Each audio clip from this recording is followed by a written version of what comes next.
So here we go. Rev Wayne Stills, this mic is all yours.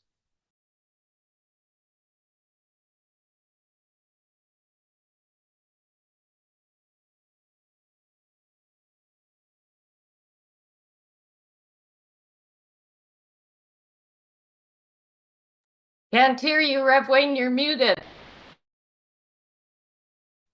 Hey everyone, how you doing? What's happening? How's it going? I'm playing the music going here. Lane, can I get the music going here? Is that possible? I can't Oh, tell I thought I me. already did. Let me check. Okay. How's it going? I'm Mrs. Wayne. We got the Throwback Thursday today, so we actually have some a real throwback today as well.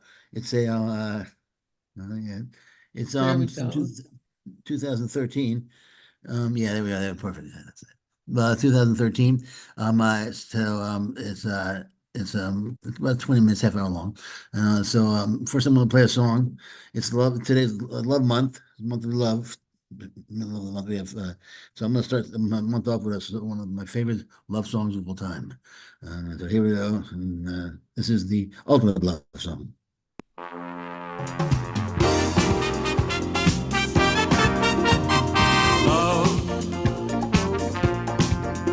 Exciting and new.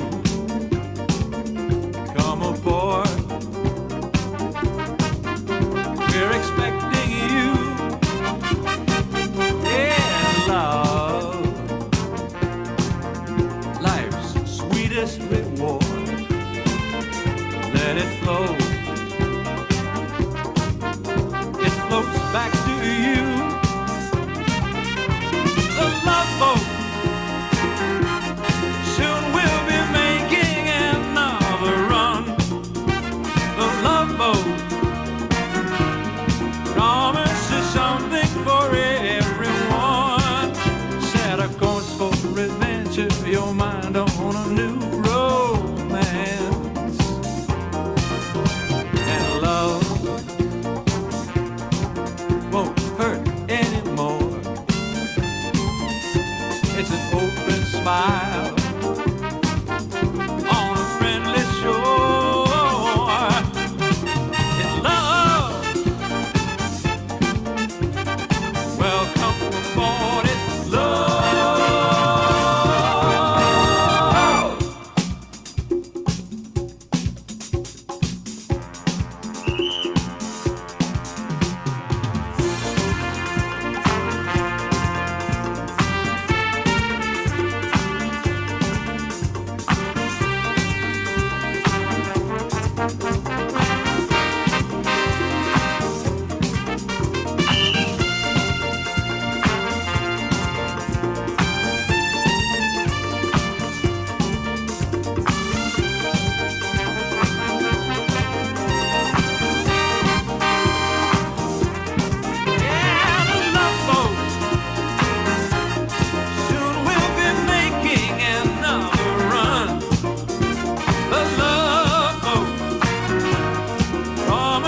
The Love Boat. I remember a show from a long time ago. I didn't say to myself, but that was a Love Boat. I came across that on Spotify, and I kind of liked it. Okay, I'm gonna play today's lesson, and then we'll talk about some few things, and then we'll get right to the 2013, which is the words we use, which goes over some of the words that we're using to describe reality. It's not so much about creativity and manifestation or anything like that. It's more about the words and how we describe reality with our words. So I'll be right back, and here comes today's today's lesson. So I'll be right back.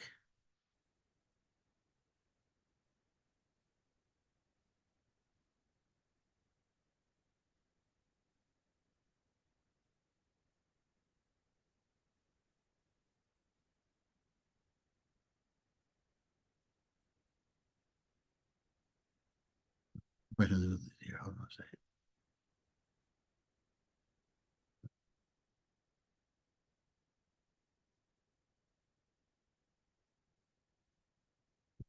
I'm sorry, the page straight. I'm gonna have to read it because the page is straight up here for some reason. So I have to excuse me for some reason here. Let's see.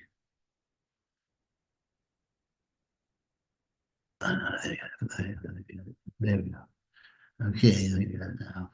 All right, here we go. Lesson is I have invented the world I see. All right, today we are continuing to develop. Oh, hold on a second. All right, this is getting better. Here we go. Lesson 32. I have invented the world I see. Today we are continuing to develop the theme of cause and effect. You are not the victim of the world you see because you invented it. You can give it up as easily as you made it up. You will see it or not see it, as you wish. While you want it, you will see it. When you no longer want it, it will not be there for you to see. The idea for today, like the preceding ones, applies to your inner and outer worlds, which are actually the same. However, since you see them as different, the practice periods for today will again include two phases, one involving the world you see outside you, and the other the world you see in your mind. In today's exercises, try to introduce the thought that both are in your own imagination. Again, we will begin the practice periods for the morning and evening by repeating the idea for today 2 or 3 times, while looking around at the world you see as outside yourself. Then close your eyes and look around your inner world. Try to treat them both as equally as possible. Repeat the idea for today unhurriedly as often as you wish, as you watch the images which your imagination presents to your awareness. For the 2 longer practice periods, 3 to 5 minutes are recommended with not less than 3 required. More than 5 can be utilized if you find the exercises restful. To facilitate this, select a time when few distractions are anticipated and when you yourself feel reasonably ready. These exercises are also to be continued during the day, as often as possible. The shorter applications consist of repeating the idea slowly, as you survey either your inner or outer world. It does not matter which you choose. The idea for today should also be applied immediately to any situation which may distress you. Apply the idea by telling yourself, I have invented this situation as I see it. Lesson 33, there is another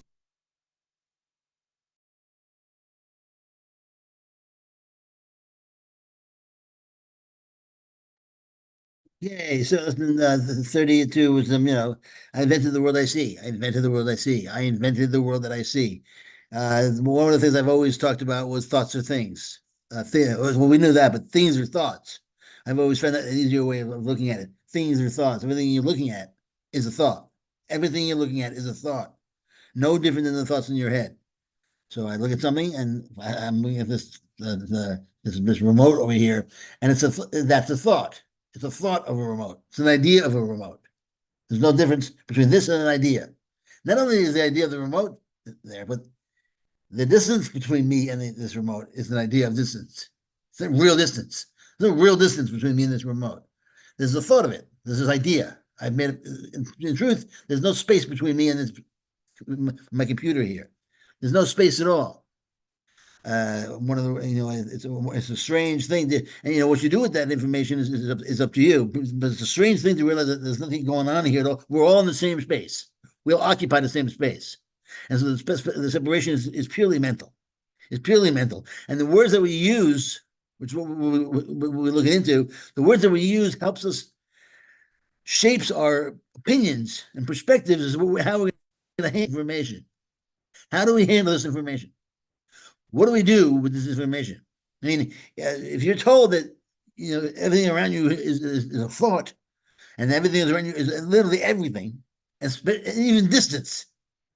When you look up in the sky at night and you see all those beautiful stars, and then you say, "Well, are you telling me that the distance between me and that star is also a thought?" And I'm actually connected. I'm connected to that star in the same way I'm connected to everything else around me is as close to me as my hand is. Yes, everything is close to you. Everything is with you. Everything is you, including the stars far away and the hand right and the nose in your face. Everything is right there with you. Everything is in your consciousness. If you're aware of it, it's right there with you. Not aware of it doesn't exist at all. The minute you think about it, it's there with you. It has to be. That's kind of cool. So what do we do with this information? That's the question. Now, in the course, we want to get out of the lowest ebb and move up and get out, move up, get out, get out and move up, get out and move up, get out and move up, get out of the cycle of birth and death. In actuality, it's a negative cycle in where we are, because the cycle is a bummer. I can't explain it. I've had an experience, a revelation of sorts a while back, and it was a dream where I woke up halfway, and I just knew, and it's true, and the course kind of works on you after a while, that this is not the place to be. We screwed up. We made a mistake. This is not necessarily what I learned before the course. Sort of. Christian Science sort of hints on that idea, that we don't necessarily want to be here. Religious Science, I was there for a while too. They're more, happier in terms of wanting to be. The course seems to be, Jesus seems to be, navigating us out of here, which makes sense because this world's not a place to be. Once I realized that, once I came to grips with the fact that I don't need to be here, I don't have to be here, and I don't have to come back and I can move on, I suddenly became much happier. Things go wrong, well, that's okay. It's not supposed to go right. Or it doesn't have to go right, at least. There's not any kind of reflection on me. There's no reflection on anybody. It's the way things are going to go. People are going to screw up. People are going to make mistakes. I remember when Ken said this. He said, "Don't justify your anger. Anger is never justified, so you don't want to justify it." He said, "You're going to get angry. Everyone gets angry, but don't justify it. Don't blame anybody. Don't blame yourself. Don't blame somebody else. So when you get angry, the first thing we do is say, anger. What is anger? It's blaming somebody else. You're your fault. You're lashing out. You did this. You did this. You did this." And then he says, "You're having a psychotic break." Because nobody's done this to you. You've done this to yourself, and you don't realize it. You're having a psychotic. You're nuts. So when you're angry, and you will be angry, you brush it off. Oh well, I got angry. What are you gonna do? And you come from a decision to be not what you are. Yes, exactly. But you don't know that, so you've been nuts. You're momentarily insane. And that happens a lot. And the more you realize this, the more you come to grips with this, everything kind of works out okay. My days don't have to go so well anymore. It used to be that I had to think right, I had to have the right thoughts. And anytime if I saw news, a TV show, I can watch anything now. Nothing bothers me anymore. in terms of what I watch and what I think. There's 60,000, as I suggested the other day, whoever I was talking to, you have 60,000 thoughts running through your head a day about it. Can't control all those thoughts, but I can control the premise. I can control the premise that those thoughts are based on. I can have a paradigm shift. I can have a transformation in my mind. You can do that with everything and anything. I remember when I was joining a church out in Amsterdam. My wife and I wanted to join a church, but I had some problems with their teachings because it was one of those rock and roll churches, and my kids were really young, and I wanted them to have some place that was fun. And they were like 10 years old, 11, 9 years, 10 years old, and they loved to dance and move around. And they had a coffee there also. So my wife and I really liked it. And I remember I had a problem with there was only also the only American church, English speaking church. So in order to join, I had to have a sit down with him and talk to him about certain things that bothered me. I said, number one, I said, no one goes to hell forever, as far as I'm concerned. I said, take a look at the Bible. I said, the premise the Bible has to be based on is in Adam all died, and in Christ all are made alive. If you put the Bible on that premise, you can't tell me that anyone goes to hell forever. And he thought about it, and he goes, huh. He didn't change his mind, but he kind of thought about it. And it's to say, well, I guess you're right if I thought about it that way, but I'm not going to think about it that way. And then I said, I also don't have a problem with gay marriage. And he said, I won't worry about those two things. And then we don't ever talk about those things, which was kind of interesting. And so we joined for about 6 months, and then it was the last 6 months we were there, so then we left.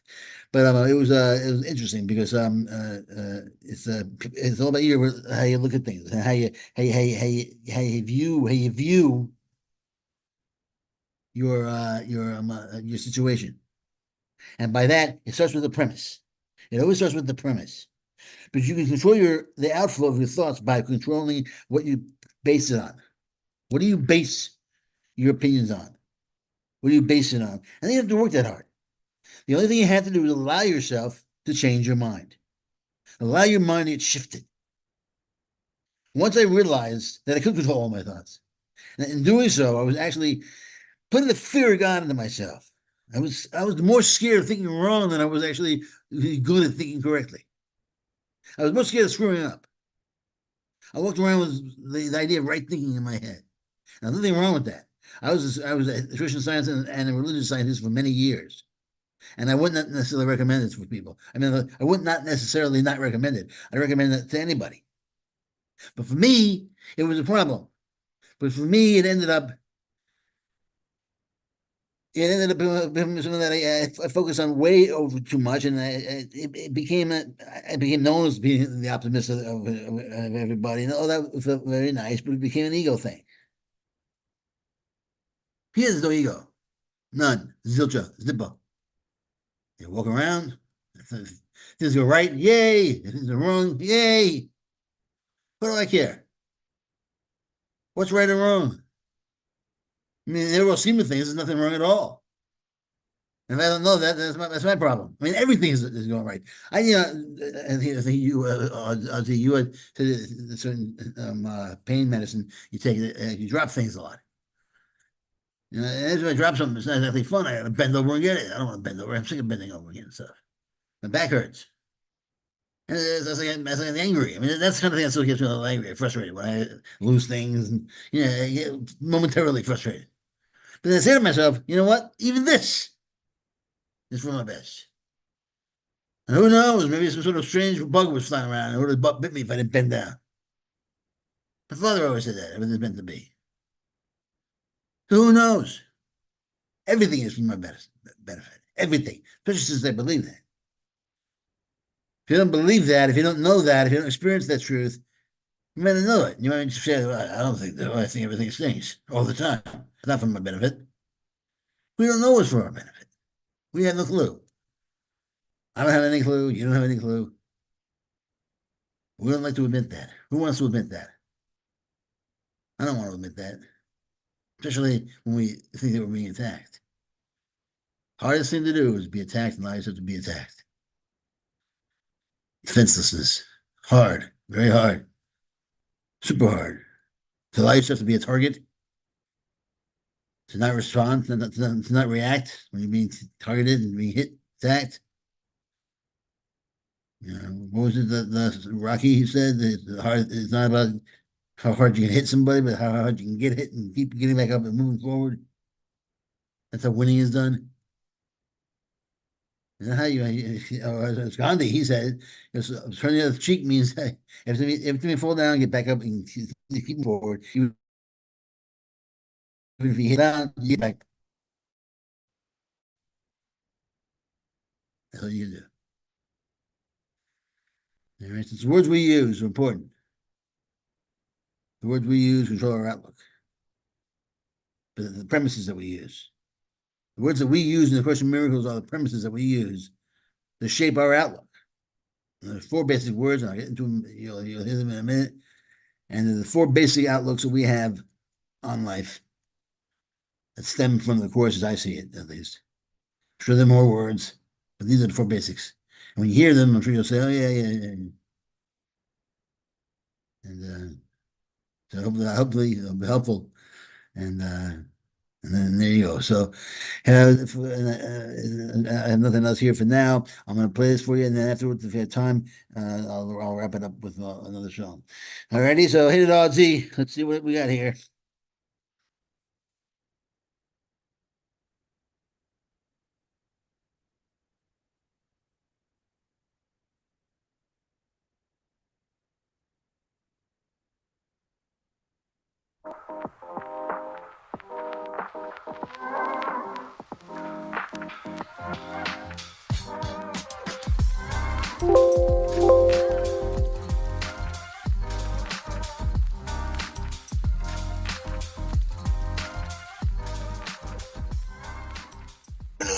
My little radio show is called Miracles Everywhere, which is everything and everything. No matter where you are, there's an opportunity to change your mind from sad to happy, from miserable to happy, from angry to happy, from miserable to peace.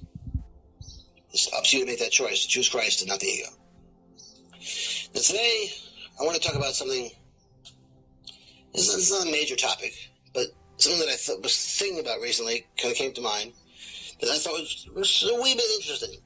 So I'm going to just blow through it here, take my time with it, and tell me what you I hope it serves you, hope it helps you.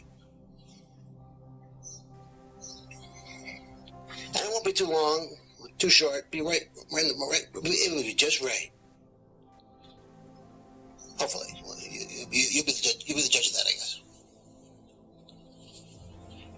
The name of the, as you see by the title, is called The Words That We Use. Now, this is not going to be a typical, I'm not here to talk about words and their creative power or something like that. No.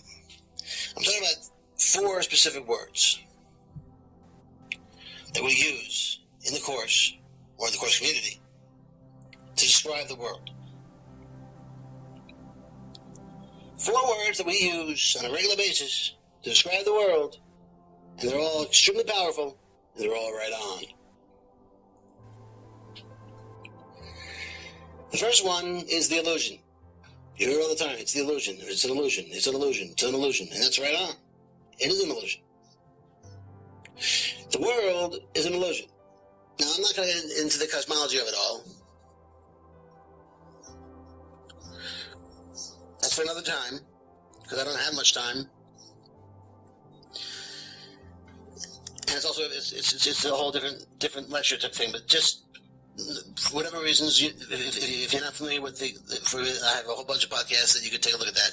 But you know, for just letting the world is an illusion. It's an illusion, which means what? In actuality, or literally, or in reality, in truth, it's not here. It's just not here.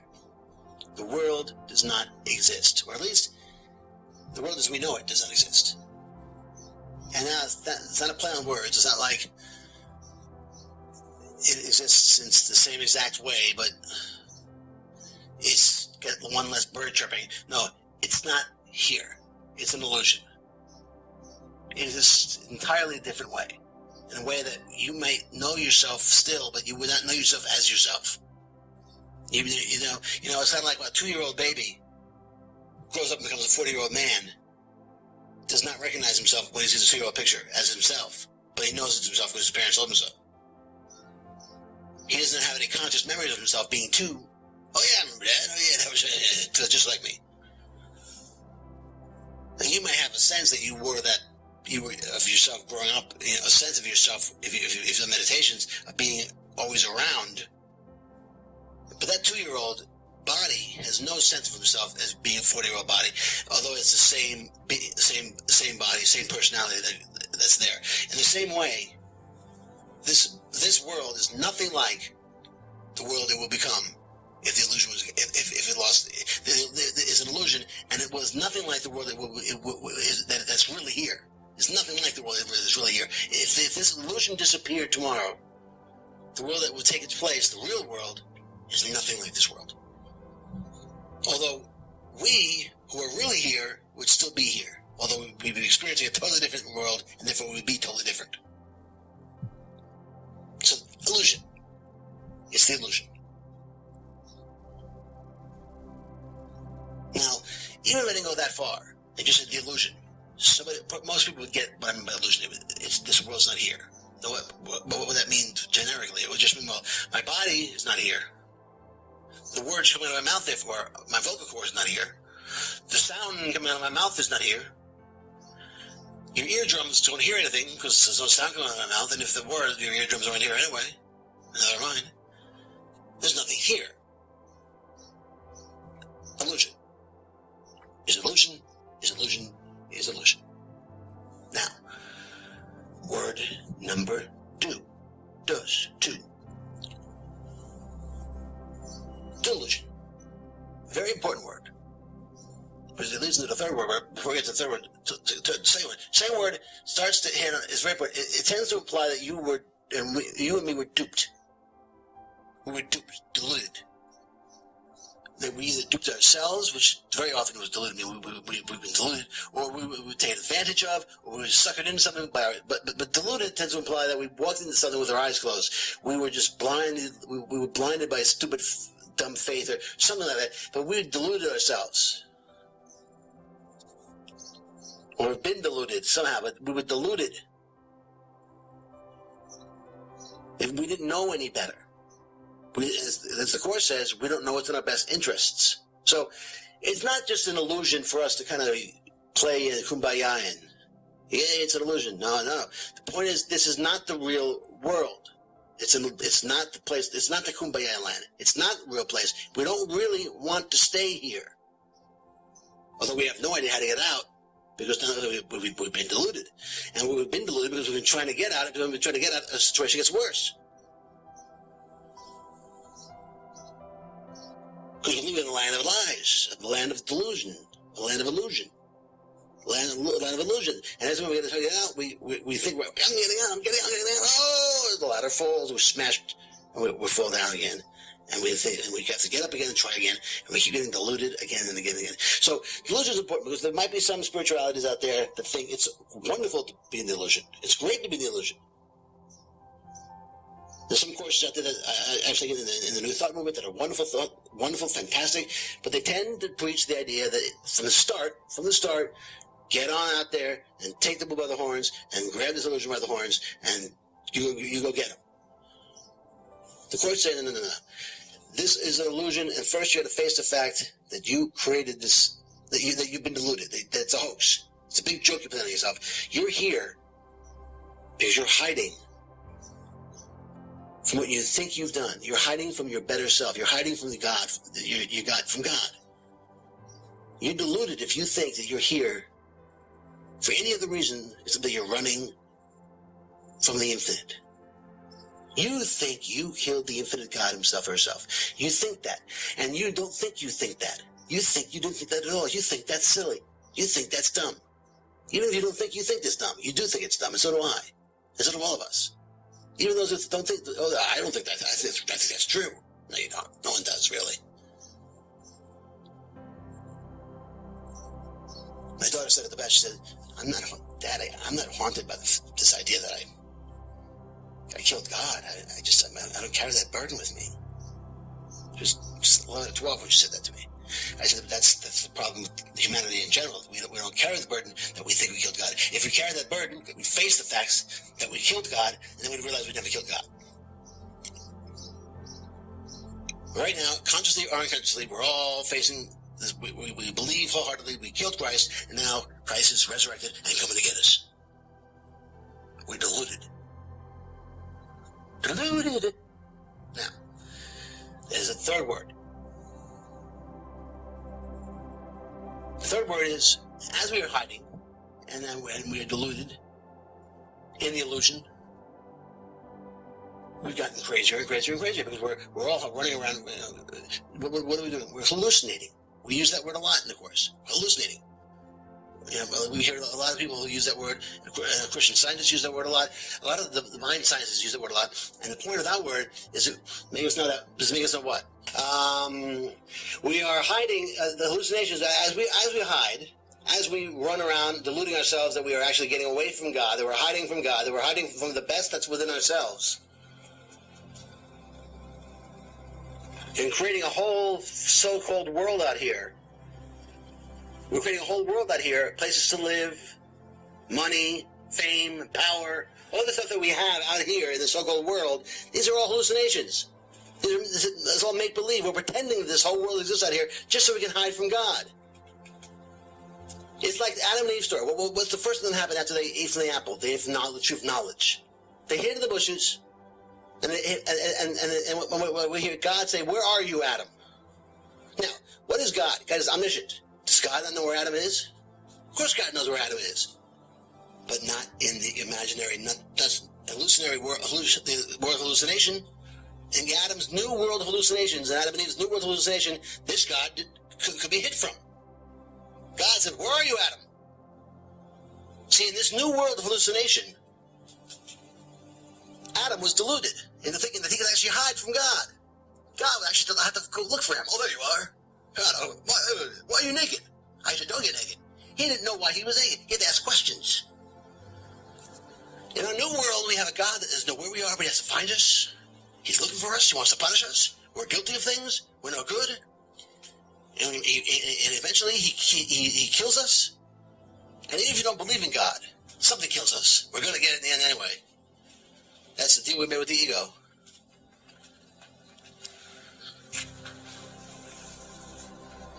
Now forgetting all that, not forgetting that, but moving on from that, the word hallucination is also very good because it implies very much on a generic level, it implies something we don't want. We don't want hallucinations. Nobody wants to be deluded, and no one wants to have an hallucination.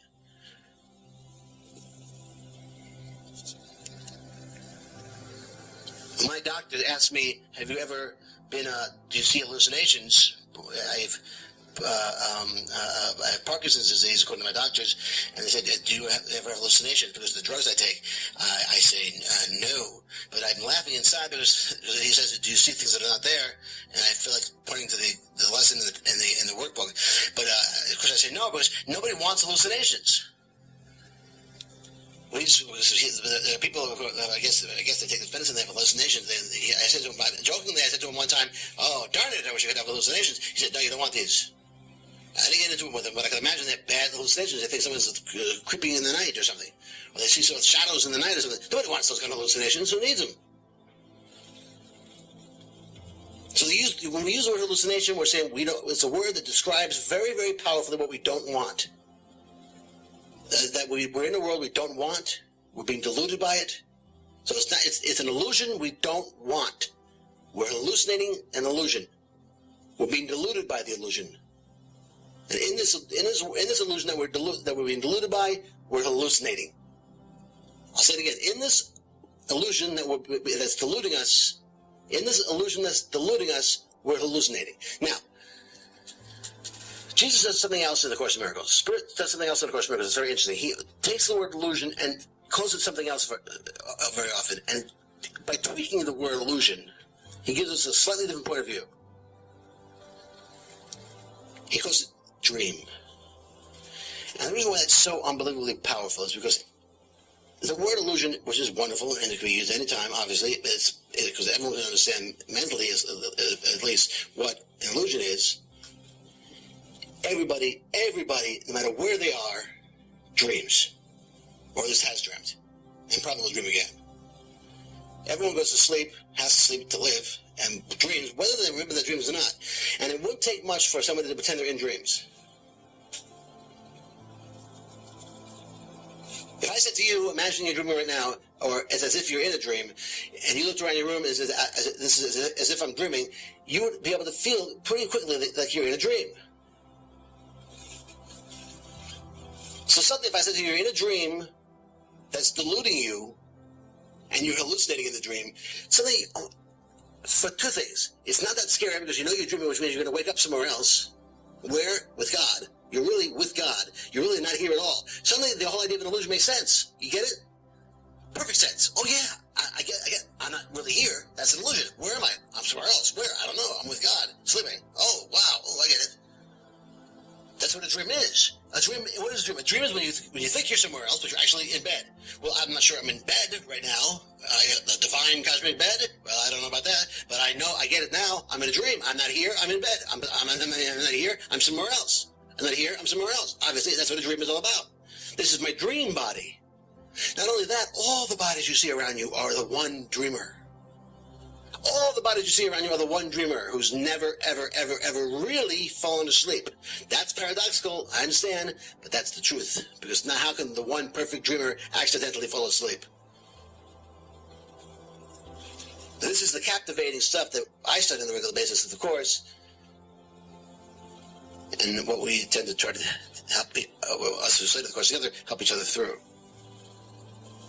So the dream is very powerful. And anyone can intuitively understand the word dream. Because it sinks right, they can sink their teeth right into the word very powerfully.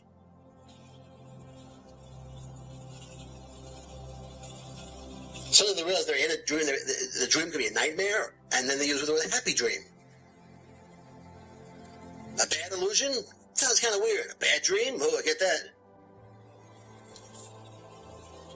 You're having a bad dream? We're having a bad dream? Why is it bad? Because we're being deluded. We're deluding ourselves by what we call the ego.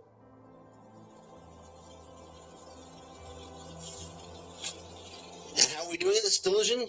By hallucinating hiding places from the infinite God.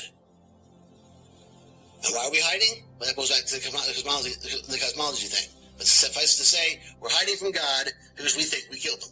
And why do we think we killed him? Because God being infinite oneness, the only way to multiplicity is to kill the oneness. If God is infinite in oneness and omnipresent, how can we become multiplicity unless we kill that oneness off? Oneness, infinite oneness is everywhere. So the only way to become multiplicity is to kill off infinite oneness. So we think we did that. Because we look around, we see separation, right? We see separation. But there is no separation. But there must be. Because we see separation and we believe in separation. So if we believe there is such a thing as separation, which we do, then the infinite non-separated being must have been killed off somehow. Being wrong, we can't kill the infinite non-separated being. But we can only pretend we can pretend we did. We can delude ourselves into thinking we did. We can dream it and delude ourselves into thinking we did. We can hallucinate things, hallucinate and hide it, and then hallucinate we did. Do you get what's going on here now?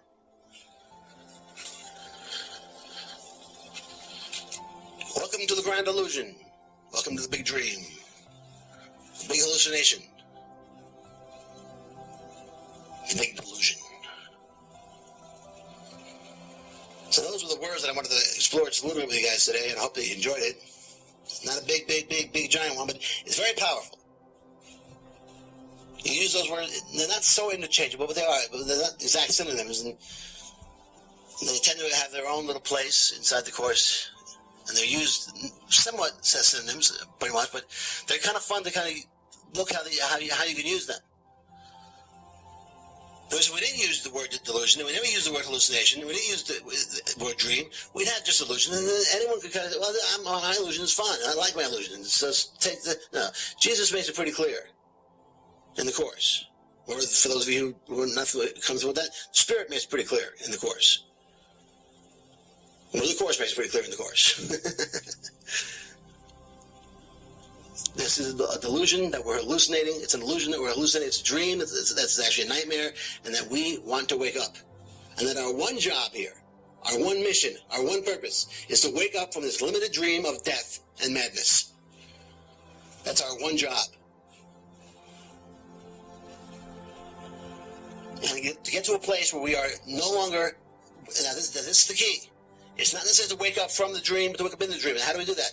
If we can get rid of the fact that we're hallucinating and get rid of the fact that we're being deluded, we can still be in the dream, but not wake up and have immense amount of freedom and power.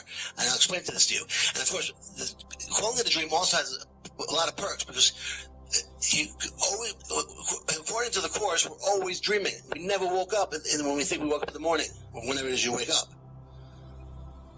In other words, we're dreaming right now that we're awake. We're dreaming we're awake. We're dreaming that we're awake. We're not awake. We are not awake. We never woke. We never woke up. You're still sleeping. You are still sleeping. I'm in your mind. We never woke up. You're sleeping. You're out like a light somewhere. Now, in other words, when you went to bed last night, you were going to bed inside a bigger dream. And you woke back up in the bigger dream. But you were always dreaming, and you are always dreaming. So if you want to understand the bigger dream, go to your nighttime, the smaller dream that you have every night, and take a look at it. That's pretty cool.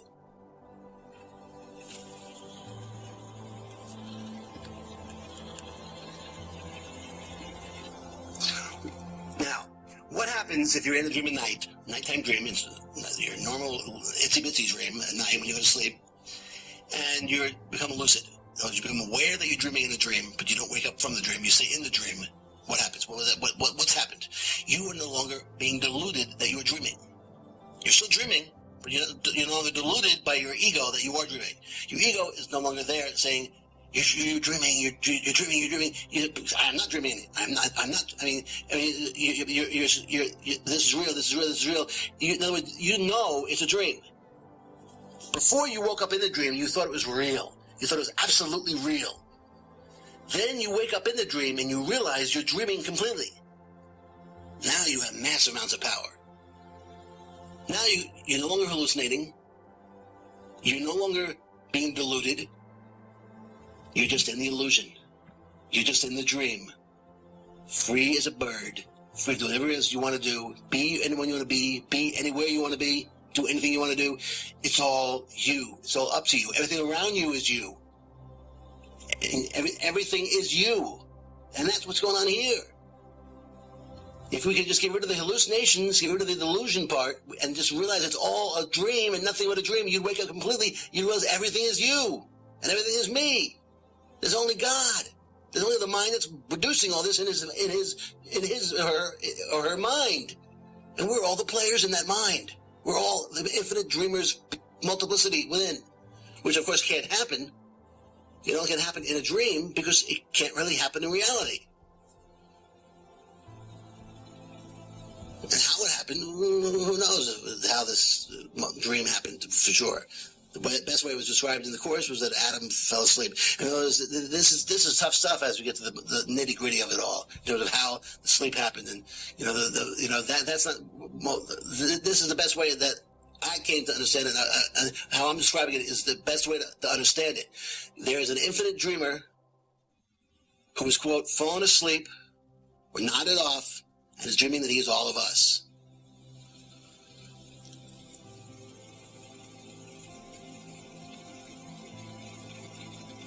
And we are this dreamer. And there isn't one particular ego that he is more than any other one.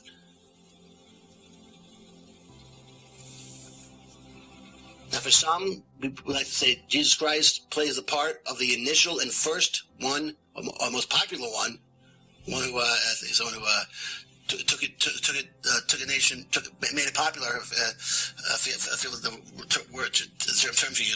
Anyway, made it very popular. The whole anything is possible movement by overcoming the cross. But bottom line is that we can overcome this being deluded. We can overcome the hallucination by just wiping them out and realizing you're in a dream.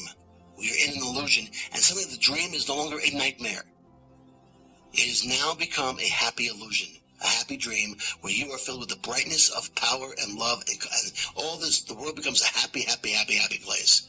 And you begin to see the world as Jesus does, and the Holy Spirit does. When he says in the Course, I look at the world, Jesus says, and I see love and peace and happiness in life. And you look at the world and see the opposite. Who's my right? Whose judgment shall you believe? Whose judgment shall you secure as your own? And obviously, it's his, but you have to be able to do that. And the only way you can do that is accepting the fact that you're in a dream, that you are dreaming. And you just have to accept it. You have to understand it. You have to work the Course and see how it works for you, and that will be the proof. Now, there are other ways, biologically, of understanding that everything is thoughts and perceptions. That's true biologically, scientifically. Any way you look at it, you're always dealing with thoughts and perceptions. But the fact that you're dreaming is a wonderful way to look at it, because you've captured quantum theory, you've captured all the quantum spiritual mechanics, you've captured the Course in a nutshell, and boom, you're halfway home.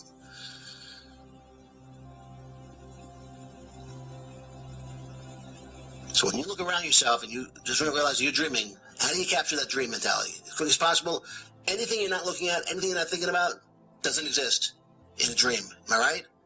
If you're dreaming, only that which you're looking at, thinking about, or aware of, only that which is what you're experiencing with your so-called dream senses, only that which you're experiencing with your dream senses exists. Everything else does not exist in a dream.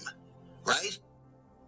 I'll say it again. Anything that you're not experiencing with your dream senses in the dream does not exist, and therefore, literally, and therefore, only that which is experienced, all that exists for you is that which you're experiencing in the here and now with your dream senses. Everything else does not exist at all. It's just like abyss. That's the dream.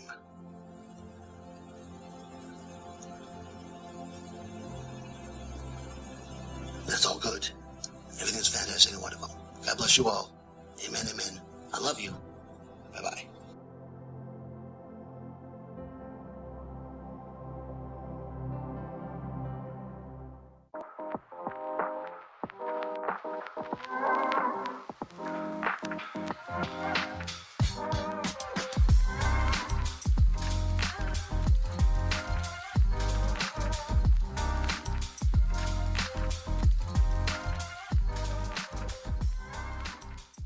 Don't you know that only love is true? Remember you're dreaming. Oh, remember you're dreaming. Yeah, remember you're dreaming. Oh, remember you're dreaming. Yeah. Oh, wake up, wake up. You gotta wake up, wake up. Remember you're dreaming. Oh, remember you're dreaming. Remember you're dreaming. Oh, remember you're dreaming. Remember not to forget to laugh, to worry about the future nor the past.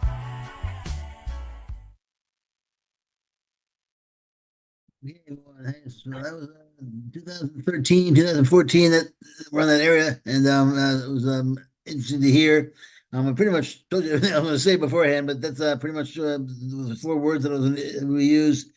I don't know any other words that we use more so than that. If anyone has any other words that we think we use, those are the 4 words that over time I've heard us use the most, and it describes the way we overall look at our situation here. This is how I look at our situation here. This doesn't mean we can't have fun. I hope I didn't make it sound like I don't have fun here. I have tons of fun here. As probably witnessed by how I sound. I don't sound bummed, and I'm not bummed. It's interesting to know the difference between Course in Miracles and every other discipline. That it's a beautiful little mix of joy and get the heck out of it, relative to the joy that we would feel if we got to the end result. And the beauty about it is that our example is such a high level example. Jesus is such a high level example of what can be done if you get to that place, if your vibe level is so high that you can get to a place where you can actually conquer death. and metaphorically and literally, you can conquer death. And if you get to that point, you're all, it didn't work out. Okay. And then you'll be literally take that as literally as possible. The resurrection. That's what I've done. I take it as literally as possible, and then I know that I have a long way to go, but it's there. It's there for the having, and that and it's something that the course puts there as a goal. It's nothing controversial about it. It puts there as a goal for you to move towards. And any other disagreements about the course really is relative to that goal is unimportant to me. And that goal is the most important, because that goal is immortality, is innocence, is power, is fun, is joy, is bliss, is oneness. Everything we're going for is that goal. Being able to do whatever you want, be whatever you want, go wherever you want. Absolute freedom. That's what we're looking for. That's what I'm looking for. I'm always looking for it. But you'll get it. We actually have it. It's not so much about getting things, it's about getting rid of things. You get rid of everything that's stopping you from being who you are. All right, so I'll play one more song and then we're out of here. And then I'm out of here. And we'll give you back the mic line. All right, so play one more tune and then we're out of here until Monday. And then we're back. So till then, I'll play a short one, I think. I don't want to. Thank you so much, Rev Wayne. I do appreciate you and all phases of you. It's wonderful. And yeah, coming up next after you is Ozzy. So I will be glad to hear your music, and we'll switch you over when the time comes. Okay.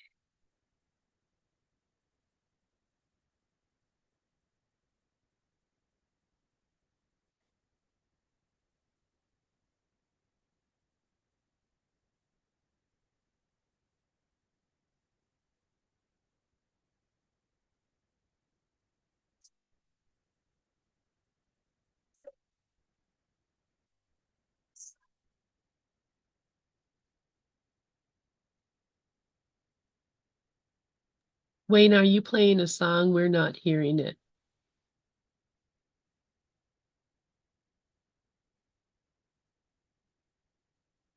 Really?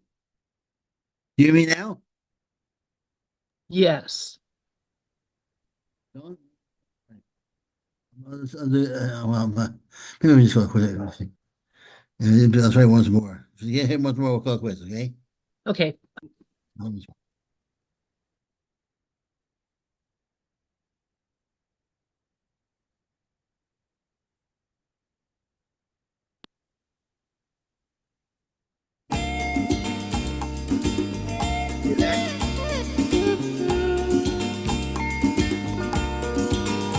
Anything? Yes, feels so good.